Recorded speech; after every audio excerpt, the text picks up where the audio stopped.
Hello, this is Mark here at Gary's Guitars, and this is part 4 of the mini series called Open Books, where I'm talking about owning a small business that's a guitar store and the business aspect of it. And so this is part 4. This is a little appendix I made. I didn't intend to even make this.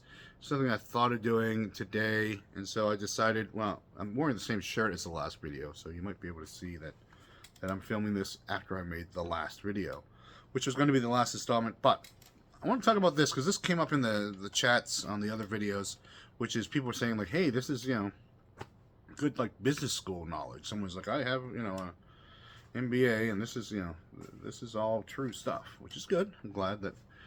So I have no business training. I developed I have no innate ability with numbers other than I developed an ability with numbers from being poor. So I spent my 20s and some of my 30s being pretty darn poor. Just a Gen Xer, just kind of with a liberal arts degree, trying to make their way in the world. And that just kind of made me good at just figuring out the bottom line on everything. And I really did make a breakthrough in my income situation by selling. By you take your knowledge of something and the thing and you sell it and apply your knowledge to it, and it becomes more valuable. And that was something that I could excel at, and I did pretty well. I started eBay was really important with that for me, because I was just selling. First of all, I was just selling junk, broken stuff, and whatever I could on eBay for a little extra money. Then that led me to starting my own, a few of my own other small businesses, sales-based small businesses. Um, I've I still have this company, a microphone company. It's called Microphone Boutique, microphoneboutique.com.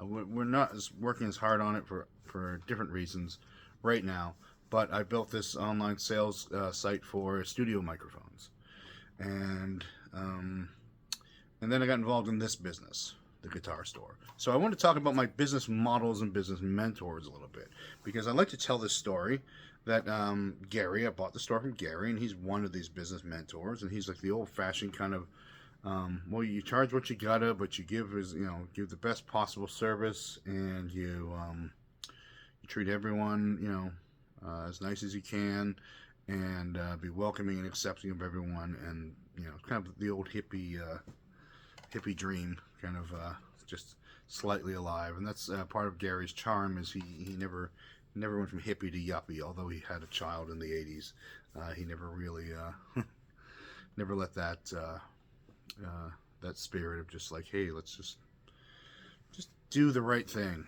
And so he's been an important business mentor to me. But also, one of the reasons he ended up selling the store to me was it wasn't making any money. And a part of that is the changing face of retail and him just being out of touch with it. But also part of it is he was always in survival mode with this with the store. He worked here, so the story is he was like, "Hey, I'm going on vacation. Will you run the store for me for a month? I'll pay you to do it, and then you can decide whether or not you want to buy the store." And I was like, "Okay, sure." And I did, and my decision was no, because I couldn't, because I just came and did everything the way Gary did it. He came in every morning at 10 and left every day at 6, and just spend his whole day here. And I just couldn't do that. I had too much going on in my life. I just had too much, and I just didn't like being tethered down so hard like that, and I didn't see the need for it. So in that respect, Gary was always just kind of keeping things going, low risk, not taking any loans, only buying inventory out of only using profit to buy inventory and that kind of thing, and just being conservative with a small c in his business practices. And so I looked at Gary and said, well, I can't be Gary. I can't, because his income was not that high, nor I don't need a lot of money, but still, it's like, that's a lot of work. It's basically like what I talked about in the other videos about the mom and pop model, is you essentially are a business owner and the employee of the store, and you get paid as the employee and maybe get paid as the business owner, but sometimes not. But as long as you're getting by and doing what you love, who cares?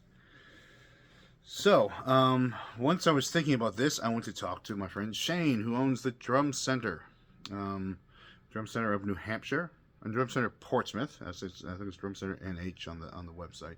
It is the most popular and successful independent drum store in the United States, if not the world. He started his store right next door to ours, and actually in a smaller space than ours. Um, and he just went like gangbusters. And he just worked so hard and got a staff, and then he got a bigger, and then he got another location, he got a storage trailer, and then he got a bigger location, he got a really big location. It's like, now I'm never gonna, this place is so huge, I'm never gonna need a storage trailer. Now he's got 3 trailers and a storage space up the road.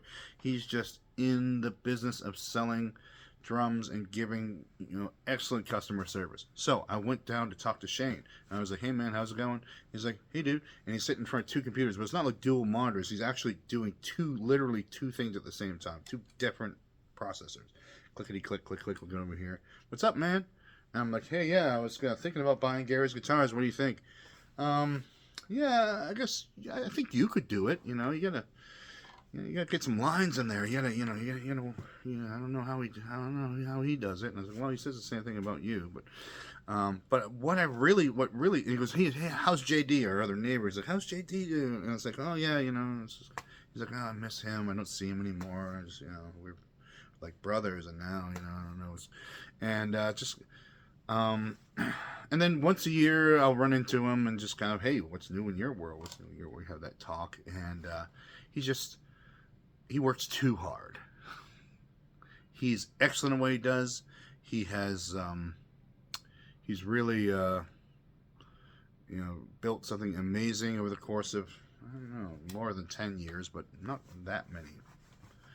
And I was like, okay, I can't be Gary, and I can't be Shane. I can't be tethered to the computer, because he's like, I have to find the things, the thing that makes the margin, the thing when they came out with that, remember that drum tuner thing that you hit the drum and it tells you, how to tune your drum, the electronic drum tuner. He just he found it. He found the one that was good. He marketed it. He did videos, and he just, because he says, I got to keep my shippers busy. I got to, even the margins are low, but I got to keep these guys working, and then, eventually it adds up, and that's true. But I couldn't quite do that. So I couldn't do the high margin, low margin, high volume business, and I couldn't do the low volume, high margin business. That's the Shane and Gary yin and yang. And so I knew I had to land somewhere between that. And I think I have, not all the time. Sometimes you just get a little worn down by things. I don't want to find new frontiers of retail. I just want to go to bed. But But I think I've managed to thread that needle, and so that's been a good thing here at the store. Now, I mentioned in another video a friend of mine who bought a clam hut. He's been a friend for 30 years or something, 25 at least. And I've watched his, he was, successful at it when I met him. But this idea of buying a business that was not on the right, in a shrinking market. A clam hut, if you're not from New England, is a little seaside shack on the side of the road that sells fried food. And so he bought one, legit cool place that people loved and was beloved, and he made it better. And so that was the idea that, kind of inspired me in this too. Like he grew a business, and, fried food is less popular than ever, but he managed to grow an incredible business in that environment by just being the best. So, but other things about his business practices, I can't quite get into, because he's a perfectionist, and he'll be like, he'll do something, and he'll be like, no, I don't like it. The hell, that has to go. We had a little thing that we did together once, and we had a street sign, and he just looked at the sign outside. He's like, no, that's not right. I don't like it. Take it down. And I can't afford that kind of perfectionism. But also, even if I could, I'm more of a get it ready, get it going kind of person. So, those are 3 business mentors. Let me think if I have to mention anything else. There's a book called The Yankee Shopkeeper. It's wicked out of print, but a friend of mine gave it to me, and it was literally what it sounds like, an old Yankee guy writing about his career of selling, basically running a general store. And there's no information that you can really take to business school, but it's an interesting book if you ever find one.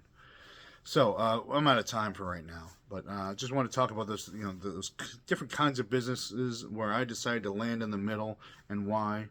And thanks for watching the series. If you haven't watched the other episodes, please do. Please, watch our YouTube. There's a couple hundred videos on here as of now, so there's plenty of them. A lot of it's just me gabbing, but some of it's me and Gary gabbing, and informational stuff mostly. So, thanks for watching, and we'll talk to you soon. Follow us on Instagram and Facebook and anywhere else on the internet you can find us, and have a good day.